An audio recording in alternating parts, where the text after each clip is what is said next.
We're going to take a quick voyage over the cognitive history of the 20th century, because during that century our minds have altered dramatically. As you all know, the cars that people drove in 1900 have altered because the roads are better and because of technology. And our minds have altered too. We've gone from people who confronted a concrete world and analyzed that world primarily in terms of how much it would benefit them, to people who confront a very complex world. And it's a world where we've had to develop new mental habits, new habits of mind. And these include things like clothing that concrete world with classification, introducing abstractions that we try to make logically consistent, and also taking the hypothetical seriously, that is, wondering about what might have been rather than what is. Now, this dramatic change was drawn to my attention through massive IQ gains over time. And these have been truly massive. That is, we don't just get a few more questions right on IQ tests. We get far more questions right on IQ tests than each succeeding generation back to the time that they were invented. Indeed, if you score the people a century ago against modern norms, they would have an average IQ of 70. If you score us against their norms, we would have an average IQ of 130. Now, this has raised all sorts of questions. Were our immediate ancestors on the verge of mental retardation? Because 70 is normally the score for mental retardation. Or are we on the verge of all being gifted, because 130 is the cutting line for giftedness? Now, I'm going to try and argue for a third alternative that's much more illuminating than either of those. And to put this into perspective, let's imagine that a Martian came down to Earth and found a ruined civilization. And this Martian was an archaeologist, and they found scores, target scores, that people had used for shooting. And first they looked at 1865, and they found that in a minute, people had only put one bullet in the bullseye. And then they found in 1898 that they'd put about 5 bullets in the bullseye in a minute. And then about 1918, they'd put 100 bullets in the bullseye. And initially, that archaeologist would be baffled. They would say, look, these tests were designed to find out how much people were steady of hand, how keen their eyesight was, whether they had control of their weapon. How could these performances have escalated to this enormous degree? Well, we now know, of course, the answer. If that Martian looked at battlefields, they would find that people had only muskets at the time of the Civil War, and that they had repeating rifles at the time of the Spanish-American War, and then they had machine guns by the time of World War I. And in other words, it was the equipment that was in the hands of the average soldier that was responsible, not greater keenness of eye or steadiness of hand. Now, what we have to imagine is the mental artillery that we have picked up over those 100 years. And I think, again, that another thinker will help us here, and that's Luria. Luria looked at people just before they entered the scientific age, and he found that these people were resistant to classifying the concrete world. They wanted to break it up into little bits that they could use. He found that they were resistant to deducing the hypothetical, to speculating about what might be. And he found finally that they didn't deal well with abstractions or using logic on those abstractions. Now, let me give you a sample of some of his interviews. He talked to the head man of a person in rural Russia. They'd only had, as people had in 1900, about 4 years of schooling. And he asked that particular person, what do crows and fish have in common? And the fellow said, absolutely nothing. You know, I can eat a fish, I can't eat a crow. A crow can peck at a fish can't do anything to a crow. And the Luria said, but aren't they both animals? And he said, of course not. One's a fish, you know, the other is a bird. And he was interested effectively in what he could do with those concrete objects. And then Luria went to another person. And he said to them, "There are no camels in Germany. Hamburg is a city in Germany. Are there camels in Hamburg?" And the fellow said, "Well, if it's large enough, there ought to be camels there." And Luria said, "But what do my words imply?" And he said, "Well, maybe it's a small village and there's no room for camels." In other words, he was unwilling to treat this as anything but a concrete problem. And he was used to camels being in villages, and he was quite unable to use the hypothetical, to ask himself, what if there were no camels in Germany? A third interview was conducted with someone about the North Pole. And Luria said, "At the North Pole there is always snow. Wherever there is always snow, the bears are white. What color are the bears at the North Pole?" And the response was, "Such a thing is to be settled by testimony. If a wise person came from the North Pole and told me the bears were white, I might believe him. But every bear that I've seen is a brown bear." Now you see again, this person has rejected going beyond the concrete world and analyzing it through everyday experience, and it was important to that person what color bears were. That is, they had to hunt bears. They weren't willing to engage in this. One of them said to Luria, "How can we solve things that aren't real problems? None of these problems are real. How can we address them?" Now, these three categories, classification, using logic on abstractions, taking the hypothetical seriously, how much difference do they make in the real world beyond the testing room? And let me give you a few illustrations. First, almost all of us today get a high school diploma. That is, we've gone from 4 to 8 years of education to 12 years of formal education, and 52% of Americans have actually experienced some type of tertiary education.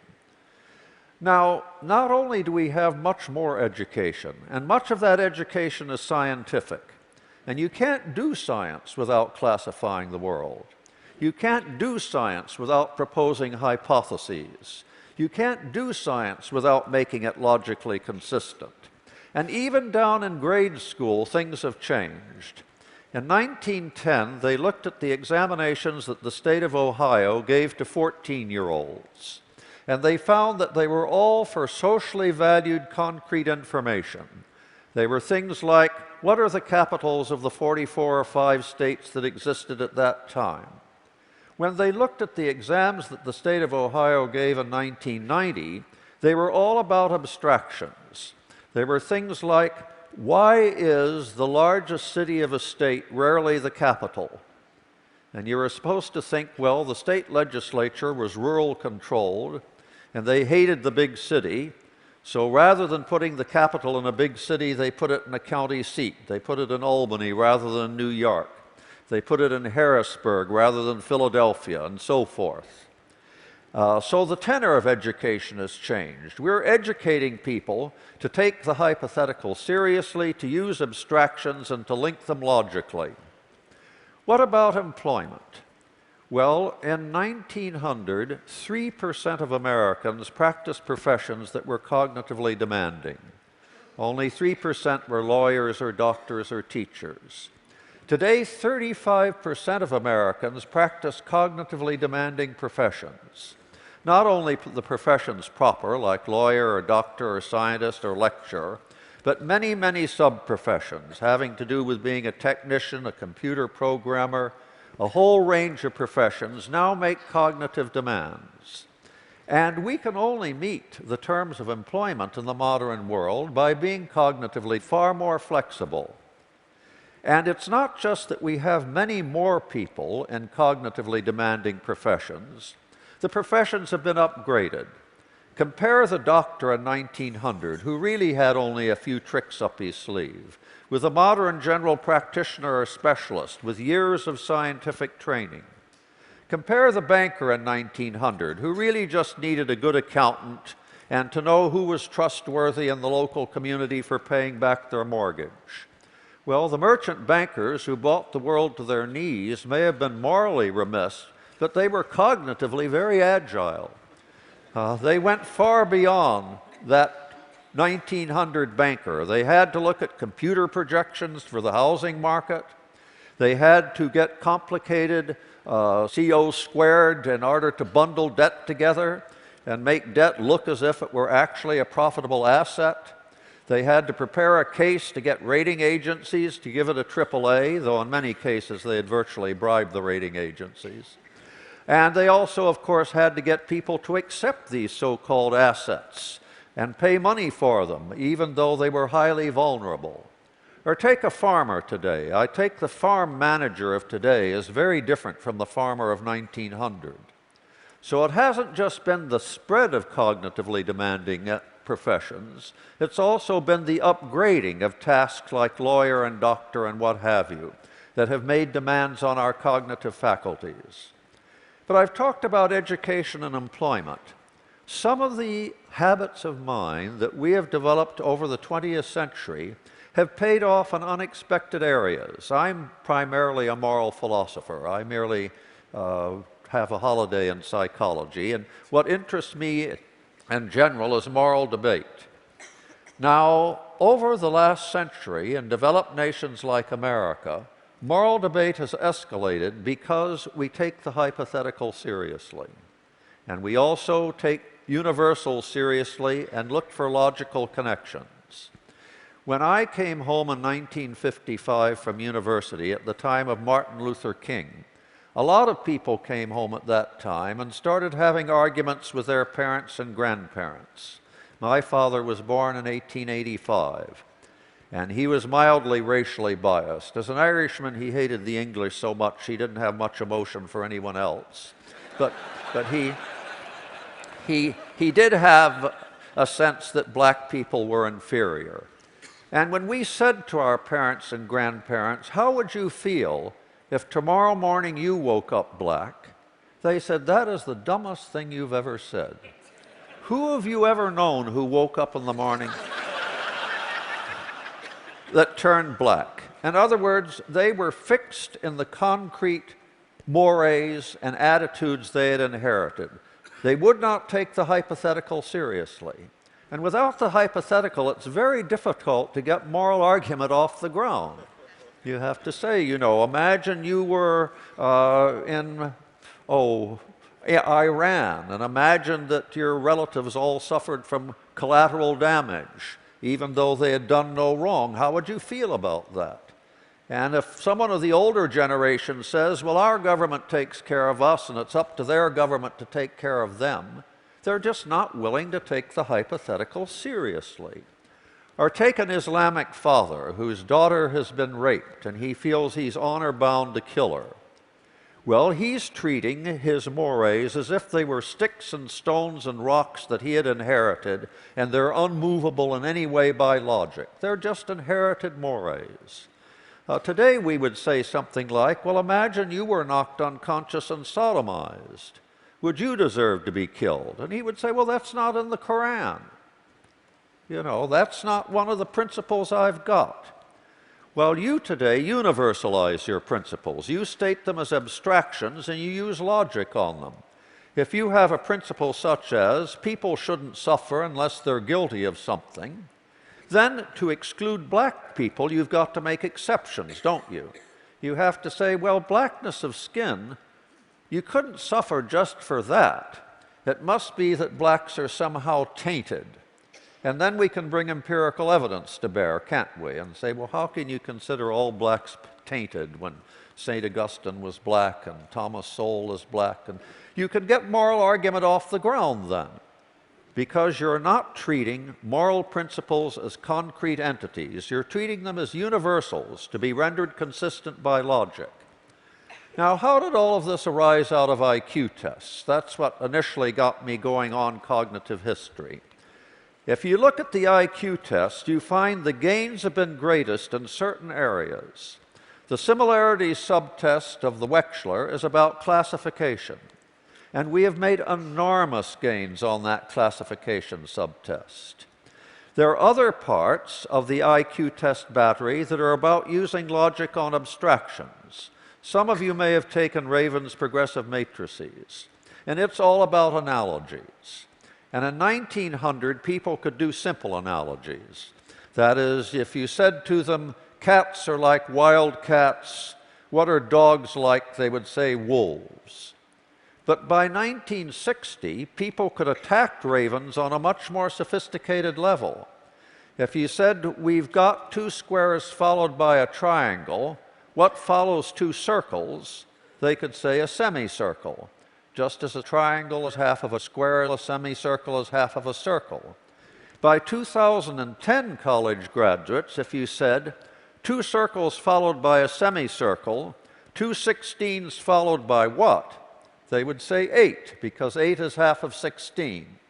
That is, they had moved so far from the concrete world that they could even ignore the appearance of the symbols that were involved in the question. Now, I should say one thing that's very disheartening. We haven't made progress on all fronts. One of the ways in which we would like to deal with the sophistication of the modern world is through politics. And sadly, you can have humane moral principles, you can classify, you can use logic on abstractions. And if you're ignorant of history and of other countries, you can't do politics. We've noticed a trend among young Americans that they read less history and less literature and less material about foreign lands, and they're essentially ahistorical. They live in the bubble of the present. They don't know the Korean War from the war in Vietnam. They don't know who was an ally of America in World War II. Think how different America would be if every American knew that this is the 5th time Western armies have gone to Afghanistan to put its house in order. And if they had some idea of exactly what had happened on those 4 previous occasions. And that is, they had barely left and there wasn't a trace in the sand. Or imagine how different things would be if most Americans knew that we had been lied into 4 of our last 6 wars. You know, the Spanish didn't sink the battleship Maine. The Lusitania was not an innocent vessel but was loaded with munitions. The North Vietnamese did not attack the 7th Fleet. And of course, Saddam Hussein hated al-Qaeda and yet had nothing to do with it. And yet the administration convinced 45% of the people that they were brothers in arms when he would hang one from the nearest lamppost. But I don't want to end on a pessimistic note. The 20th century has shown enormous cognitive reserves in ordinary people that we have now realized. And the aristocracy was convinced that the average person couldn't make it, that they could never share their mindset or their cognitive abilities. Lord Curzon once said he saw people bathing in the North Sea, and he said, "Why did no one tell me what white bodies the lower orders have?" As if they were a reptile. Well, Dickens was right and he was wrong. Dickens said, "The Colonel's lady and Judy O'Grady are sisters underneath the skin."